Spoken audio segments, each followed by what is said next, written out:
mga ka-trending, welcome back to ZK Trend. Parents ni Donnie at mom ni Belle umiyak sa desisyon ng Don Bell, kaagad na pa-komento. Marami ang nagsasabi na ang inamin ni na Donnie at Belle sa podcast ni Bianca Gonzalez ay pag-amin na di nila inaasahan na sabihin ng Don Bell.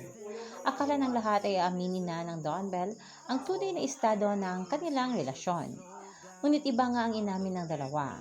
Napagdesisyonan nga ng Don Bell na final project na nila ang Tayo sa Wakas for now.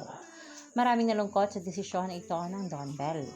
No more Don Bell na makikita natin together sa isang proyekto, pero panigurado at assurance ng Don Bell sa kanilang supporters, Don Bell is always there.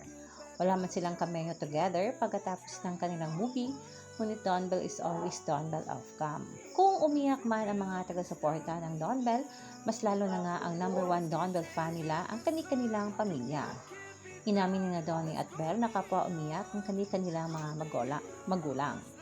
Parents ni Donnie at mom ni Belle ay sobrang umiyak din sa naging desisyon ng dalawa. Ngunit mas lamang ang pag-intindi nila.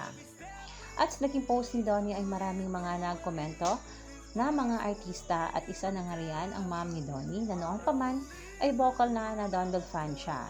Nagkomento ito ng finger heart.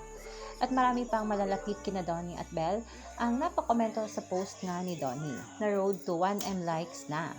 Maging si Tito A, dad ni Donnie, ay napapost na rin patungkol nga sa naging desisyon ng Don Bell. Makikita nga dito na may pa-heart pa at pa-pray emoji ang naturang post nga ni Tito A. Maging sila nga ay nalungkot din sa naging desisyon nga ng kanilang mga anak. Kayo mga ka-trending, anong opinion niyo at reaction niyo tungkol dito? I-comment na. Hanggang dito na lang. Maraming salamat sa inyong patuloy na panonood.